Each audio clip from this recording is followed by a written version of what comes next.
More than 100,000 Ethiopians graduate from higher education every year. Not only that, about 30 million Ethiopians are in schools at various levels of education. Catering to the needs of this growing population is an imperative and existential matter for my country.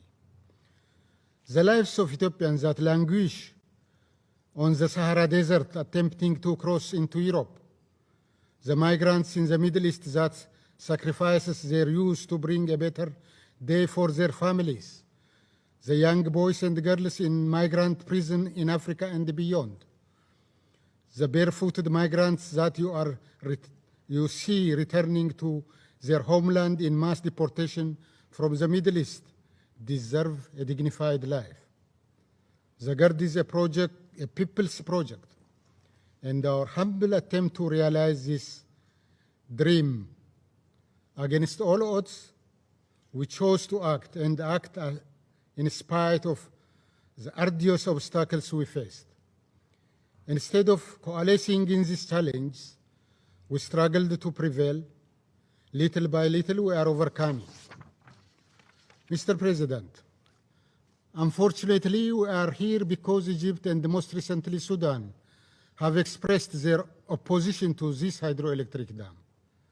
It is important to note that our two neighbors have large and small dams and the canals they have constructed, with absolute disregard to the right of other riparian countries and rejecting Ethiopia's repeated plea for consultation.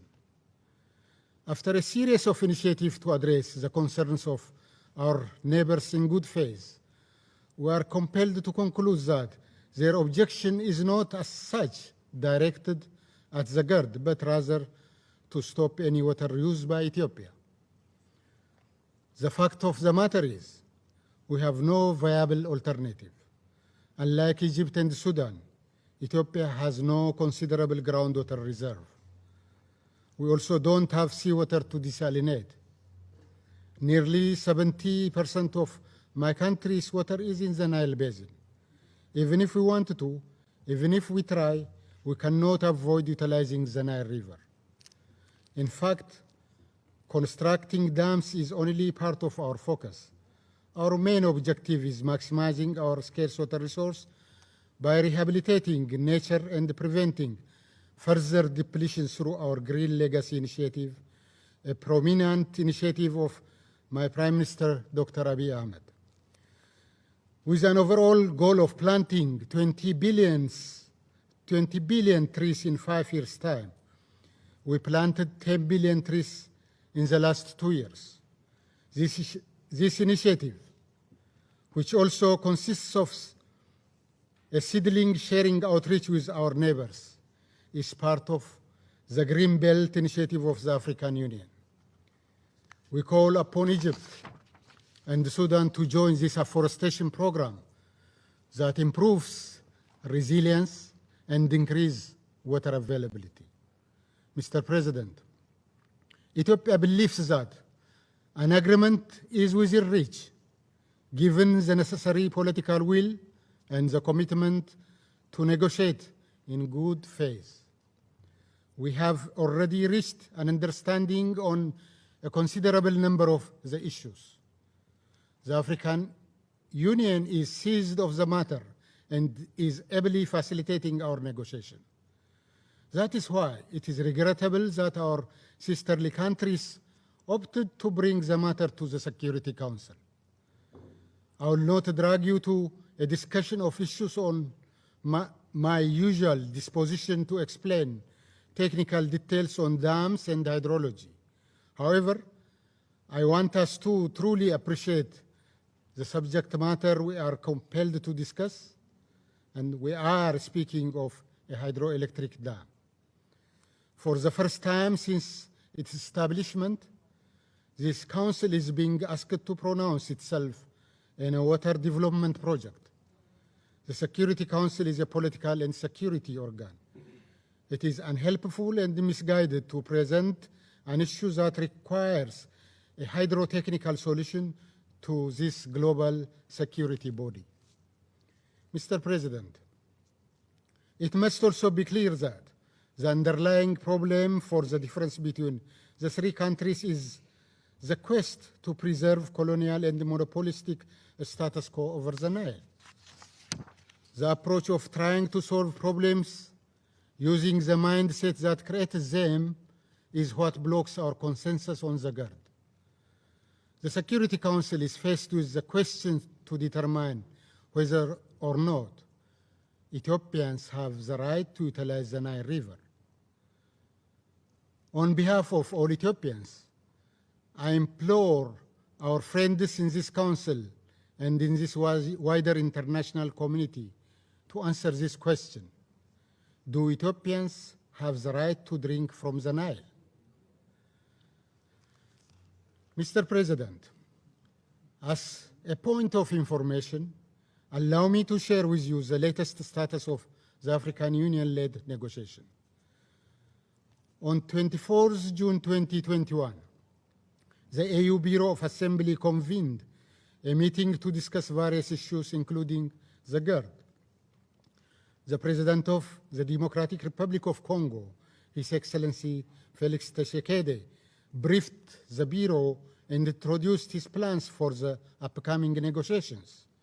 Unfortunately, the Republic of Sudan didn't attend this high-level meeting. With the absence of Sudan in the Bureau meeting, the two countries have blocked 9 meetings since the June 2020. We should learn by now, Ethiopia doesn't respond well to undue political pressure and interference. Ethiopia will continue to exercise maximum restraint and showcase cooperation because we are forever linked by this majestic river. Whether we like it or not, we will continue to drink from the same river and must learn to live together as a neighbor. I reiterate Ethiopia's long-standing commitment to the AU-led process, underpinned by a belief that Africans have the wisdom, the technical expertise, and most importantly, the agency to address their challenge. We believe the phased approach proposed by President Felix Tshisekedi, the chairperson of the African Union, could help us work towards resolving the quagmire created by the colonial heritage on the Nile Basin that Egypt and Sudan are determined to preserve. Mr. President, allow me also to address the much talked about second-year filling of the GERD. The second-year filling of the GERD happens in July and August of this year. We have proactively provided the necessary data on the modalities for the filling of the dam. Let me be clear. The filling of the GERD is part of the construction process. This is clearly stipulated in the Declaration of Principle our 3 heads of state signed in March 2015. The filling of the dam, Mr. President, is pure physics. And once the dam concrete reaches a certain height, the water either flows through the bottom outlets or overflows the concrete.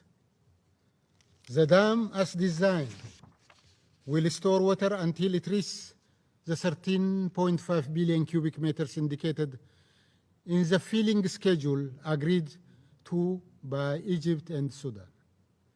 It is only fair that country that generates 77 billion meter cube of water impounds a small fraction of the annual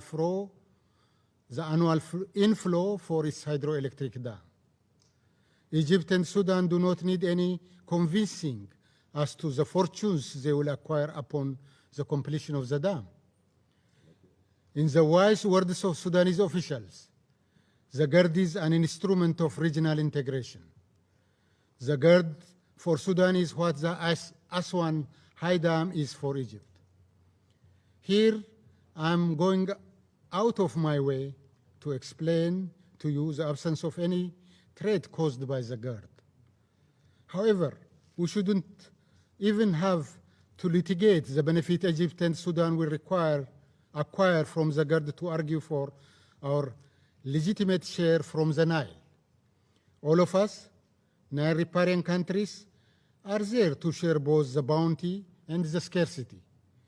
None of us ought to stand thirsty watching the others drink. Through the GERD, Ethiopia is summoning this common sense to prevail in the Nile Basin. Therefore, this Council should not be dragged into the GERD negotiation in the expedient pursuit of domestic political objectives, as an example. Mr. President, if the Council consents to the path proffered by Egypt and Sudan, it will certainly to be entangled with resolving disputes on all transboundary rivers. Interestingly, other than one island sisterly country of ours, all members of this council have transboundary watercourses. You have dealt with and continued to address differences bilaterally and through basin-wide efforts. The GERD talks and the process we have undergone since 2011 gave us a major lesson. Hopefully, this process will nudge us to work towards our regional mechanism on the Nile Basin. In this regard, it would be regrettable for the Council to circumvent this hope by unhelpful precedent whereby the member states impose through the Council what they should acquire by good faith negotiation. The Council should resist concerted efforts to turn it into appellate body on transboundary rivers or negotiation. Mr. President, colonialism and colonial treaties thwarted Africa's ability to utilize its natural resource for the benefit of its people. The Nile Basin countries have recognized this problem and worked towards addressing it. In 1999, we established the Nile Basin Initiative, and in 2010, we adopted the Cooperative Framework Agreement, or CFA, on the Nile after 13 years of negotiation. In this framework agreement, which many of you in this Council have financially and technically supported, the Nile Basin countries agreed to share the Nile water in an equitable and reasonable manner. We replaced the colonial and monopolistic claim with accepted principle of international law. This instrument is now awaiting more ratification for entry into force. The insatiable demands of Egypt and most recently Sudan are not about the most issue of the GERD, but about the future development projects in Ethiopia and the other riparian countries. Without an effective CFA and regional mechanism, similar application will inevitably come to this Council. Today it is Ethiopia's dam, tomorrow it will be any one of the Nile Basin countries. The Nile belongs to all the people of the Basin countries. All the 500 million of us in the 11 riparian countries, and the water is enough for all of us. In this regard, we urge our Egyptian and Sudanese brothers and sisters to understand that a resolution to the Nile issue will not come from the Security Council. It can only come from good faith negotiations with due care for the well-being and development of each other. Ethiopia looks forward to continuing the AU-led trilateral negotiation on the GERD. We have the solution at hand, and we can herald good news to the world by concluding a mutually acceptable outcome. Finally, Mr. President, allow me to respectfully request the Council to return this matter to the able and legitimate leadership of the African Union and encourage Egypt and Sudan to seriously and faithfully negotiate to reach a negotiated settlement on the first filling and the annual operations of the GERD. We also request the Council to make this meeting the last of its deliberation on the Grand Ethiopia Renaissance Dam. There is no subject matter as far from the mandate of the Council as this one. I thank you. Je remercie I thank His Excellency Mr. Awolachu for his statement. There are no more names inscribed on the list of speakers. The meeting is adjourned.